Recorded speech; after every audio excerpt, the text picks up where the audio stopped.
Imagine करो, सुबह 5 बजे अलार्म बजता है। ज्यादा लोग स्नूज कर देते हैं, लेकिन कुछ स्टूडेंट्स उठ जाते हैं। और ये सिर्फ डिसिप्लिन का सीन नहीं है, ये ब्रेन साइंस का सीन है। जापान में बहुत से students early morning study routine follow करते हैं, और ये सिर्फ हार्डवर्क नहीं, स्मार्ट टाइमिंग है। आज हम ब्रेक डाउन करेंगे कि 5 AM हैबिट का एक्चुअल साइंस क्या है और कैसे ये स्टूडेंट्स को मेंटली शार्पर बनाता है। सबसे पहले एक मिसकंसेप्शन क्लियर कर लेते हैं। 5 AM का मतलब ये नहीं कि कम नींद लो। जापानीज स्टूडेंट्स एवरेज 7 से 8 घंटे की स्लीप लेते हैं। वो जल्दी सोते हैं और जल्दी उठते हैं। सीक्रेट अर्ली वेकिंग नहीं है, सीक्रेट है अलाइंड बॉडी क्लॉक। जब सर्केडियन रिदम स्टेबल होता है तो फोकस नेचुरली बेटर होता है। सुबह ब्रेन सबसे ज्यादा फ्रेश होता है। रात को स्लीप के दौरान ब्रेन टॉक्सिन्स क्लियर करता है और मेमोरी कंसोलिडेट करता है। सुबह कॉर्टिसोल लेवल नेचुरली थोड़ा हाई होता है। लोग कॉर्टिसोल को सिर्फ स्ट्रेस हार्मोन समझते हैं, लेकिन ये अलर्टनेस हार्मोन भी है। इसका मतलब है कि सुबह ब्रेन नेचुरली लर्निंग मोड में होता है।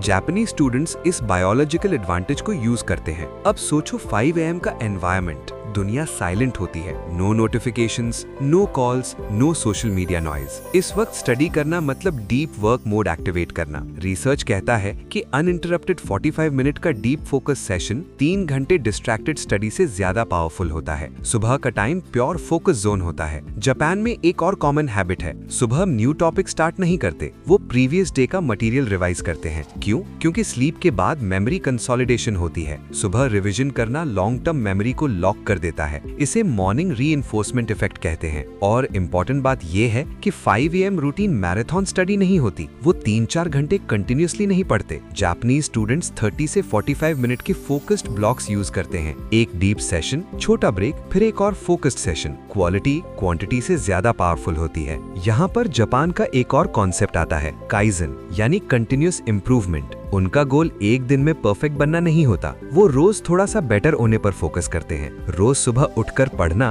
ब्रेन को सिग्नल देता है कि मैं सीरियस लर्नर हूँ। आइडेंटिटी चेंज होती है तो परफॉर्मेंस भी चेंज होती है। अब बात करते हैं डोपामीन कंट्रोल की। सुबह उठते ही फोन स्क्रॉल करना ब्रेन को इंस्टेंट डोपामीन स्पाइक देता है। जापानीज स्टूडेंट्स पहले स्टडी करते हैं, फोन बाद में यूज करते हैं। इससे ब्रेन का रिवॉर्ड सिस्टम डिसिप्लिन रहता है, अटेंशन स्पैन स्ट्रांग होता है, डिस्ट्रैक्शन एडिक्शन कम होती है। सुबह का काम एनवायरनमेंट इमोशनल स्टेबिलिटी भी देता है। रात को पढ़ते वक्त स्ट्रेस ज्यादा होता है, सुबह क्लैरिटी ज्यादा होती है। अर्ली स्टडी से पूरा दिन प्रोडक्टिव फील होता है, और जब दिन प्रोडक्टिव स्टार्ट होता है कॉन्फिडेंस नेचुरली बिल्ड होता है। जापानीज मॉर्निंग रूटीन्स में लाइट स्ट्रेचिंग या वॉकिंग भी होती है। Light movement brain blood flow improve करता है, ऑक्सीजन ज्यादा मिलता है सो थिंकिंग फास्टर होती है। बॉडी एक्टिवेट होती है तो ब्रेन भी एक्टिवेट होता है। और एक कल्चरल फैक्टर भी होता है, जापान की एजुकेशन कल्चर में डिसिप्लिन स्ट्रांग होती है। रूटीन फॉलो करना वहाँ नॉर्मल है। जब हैबिट कल्चर का पार्ट बन जाए तो विल पावर की जरूरत कम होती है। अब इम्पोर्टेंट सवाल ये है कि क्या तुम्हें एग्जैक्ट 5 AM उठना जरूरी है? नहीं, लेकिन तुम सुबह के 60 से 90 minute distraction free study block बना सकते हो। रूल सिंपल है, जल्दी सो, फोन दूर रखो, सुबह रिविजन करो, शॉर्ट फोकस सेशंस रखो, कंसिस्टेंसी फॉलो करो। याद रखो, 5 AM मैजिक नहीं है, सिस्टम मैजिक है। Stable sleep, fresh brain, deep focus, morning revision,